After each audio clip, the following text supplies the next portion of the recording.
ന്യൂസിലാൻഡിലെ ഭീകരാക്രമണ പശ്ചാത്തലത്തിൽ പള്ളിയിലെ മലയാളിയായ ഇമാം തന്നെ പറയുന്നത് കേൾക്കാം. ഇപ്പോഴും ഏറ്റവും സുരക്ഷിതമായൊരു രാജ്യം തന്നെയാണ് ന്യൂസിലാൻഡ്. ഈ ഒരു ഭീകരാക്രമണം ജനങ്ങൾക്കിടയിൽ ഭിന്നിപ്പുണ്ടാക്കുകയല്ല, മറിച്ച് അടുപ്പം കൂട്ടുക മാത്രമാണ് ചെയ്യുന്നത്. ന്യൂസിലാൻഡിലുണ്ടായ ഭീകരാക്രമണത്തിന്റെ ഞെട്ടലിലാണ് ലോകം. 49 പേരാണ് കഴിഞ്ഞ വെള്ളിയാഴ്ച ക്രൈസ്റ്റ് ചർച്ചിലെ 2 മുസ്ലിം പള്ളികളിൽ അക്രമിയുടെ വെടിയേറ്റ് അതിഭീകരമായി കൊല്ലപ്പെട്ടത്. ആക്രമണത്തിനു ശേഷം ന്യൂസിലാൻഡിൽ മുസ്ലിം പള്ളികൾ അടച്ചിട്ടിരിക്കുകയാണെന്നും മുസ്ലിങ്ങൾക്ക് പ്രാർത്ഥന നടത്തുന്നതിന് സർക്കാർ വിലക്കേർപ്പെടുത്തിയിരിക്കുകയാണെന്നുമുള്ള തരത്തിൽ നിരവധി വാർത്തകളാണ് ഇപ്പോൾ സാമൂഹ്യ മാധ്യമങ്ങളിൽ പ്രചരിപ്പിക്കുന്നത്. എന്നാൽ ഇത്തരം വാർത്തകളെല്ലാം തന്നെ വ്യാജമാണെന്നും സുരക്ഷയുടെ ഭാഗമായി താൽക്കാലികമായ നടപടികൾ മാത്രമാണെന്നും ന്യൂസിലാൻഡിൽ സ്ഥിരതാമസക്കാരനായ മലയാളികൾ പറയുന്നു.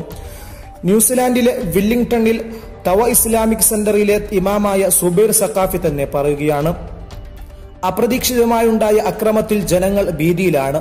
പക്ഷേ സാമൂഹ്യ മാധ്യമങ്ങളിൽ പ്രചരിക്കുന്ന തരത്തിലുള്ള വാർത്തകൾ അടിസ്ഥാനരഹിതമാണ്. സുരക്ഷയുടെ ഭാഗമായി താൽക്കാലിക നടപടികൾ മാത്രമാണിപ്പോൾ ഭരണകൂടം കൈക്കൊണ്ടിരിക്കുന്നത്.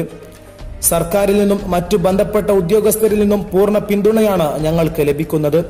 ഇപ്പോഴും ഏറ്റവും സുരക്ഷിതമായൊരു രാജ്യം തന്നെയാണ് ന്യൂസിലാൻഡ്.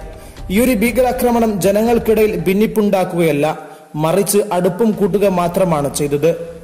ന്യൂസിലാൻഡിലെ മലയാളി ഇമാമായ മലപ്പുറം വേങ്ങര സ്വദേശിയ സുബൈർ സഖാഫിയാണ് ഈ വാക്കുകൾ പറഞ്ഞത്. ക്യാമറ ഘടിപ്പിച്ച തോക്കുമായി കൊലയാളി തുരുതുര വെടിവെച്ചിട്ടപ്പോൾ ഉള്ളുലയെന്ന അലമുറകൾക്കിടയിൽ ജീവിതത്തിനും മരണത്തിനുമിടയ്ക്കുള്ള നൂൽപാലത്തിലായിരുന്നു മൂവാറ്റുപുഴ സ്വദേശി സമാൻ. രക്തമണക്കുന്ന ആ മണിക്കൂറുകൾ ഇപ്പോഴും മനസ്സിൽ നിന്ന് മാഞ്ഞിട്ടില്ലെന്ന് സമാൻ പറയുന്നു. 49 പേർ വെടിയേറ്റ് വീണ സംഭവത്തിന് ദൃക്സാക്ഷിയാണ് സമാൻ. ഭാഗ്യം കൊണ്ട് മാത്രമാണ് താൻ ജീവനോടെ ഇരിക്കുന്നതെന്ന് അന്നത്തെ സംഭവങ്ങൾ വിവരിക്കുമ്പോൾ സമാൻ വ്യക്തമാക്കുന്നു. വെള്ളിയാഴ്ച ദിവസം ഉച്ചയ്ക്ക് 1:30 മണി. വിശ്വാസികൾ പലരും നേരത്തെ പള്ളിയിലെത്തിയിട്ടുണ്ട്. ജുമുഅ നിസ്കാരത്തിനുള്ള തയ്യാറെടുപ്പുകൾ പള്ളിയിൽ ആരംഭിക്കുകയാണ്. ഞാനും സുഹൃത്തും അപ്പോഴാണ് പള്ളിയിലെത്തിയത്. സുഹൃത്ത് വേഗം ഉളു എടുത്ത് പള്ളിക്കകത്തേക്ക് കയറി. എനിക്കപ്പോൾ പെട്ടെന്നൊരു ഫോൺ കോൾ വന്നതിനാൽ ഫോണിൽ സംസാരിക്കാനായി ഞാൻ പുറത്തേക്കിറങ്ങി. പുറത്തുനിന്ന് ഫോണിൽ സംസാരിച്ചു കൊണ്ടേയിരിക്കുകയായിരുന്നു. പെട്ടെന്നാണ് പടക്കം പൊട്ടുന്നത് പോലൊരു ശബ്ദം കേട്ടത്. ആദ്യം എനിക്ക് മനസ്സിലായില്ല. പിന്നെ തിരിഞ്ഞു നോക്കുമ്പോഴാണ് ഒരാൾ വെടിവെച്ച് പള്ളിക്കകത്തേക്ക് ഓടിക്കയറുന്നത് കണ്ടത്. കൊലയാളി അകത്തേക്ക് വരുമ്പോൾ ഞാൻ ആ സൈഡിൽ നിൽക്കുന്നുണ്ടായിരുന്നു. എന്നാൽ അയാൾ എന്നെ കാണാതിരുന്നത് കൊണ്ട് മാത്രമാണ് ഞാൻ വെടിയേൽക്കാതെ രക്ഷപ്പെട്ടത്. ആരൊക്കെയോ അവിടെ പള്ളി പുറത്തു തന്നെ വെടിയേറ്റ് വീണു.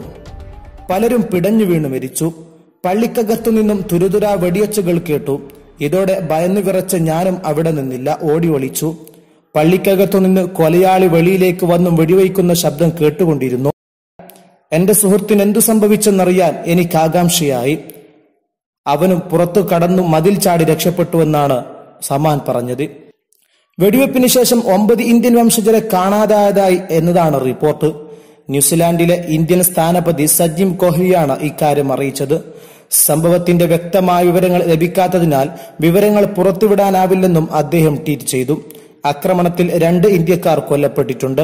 ഒരാൾ ഗുരുതരാവസ്ഥയിലുമാണ്.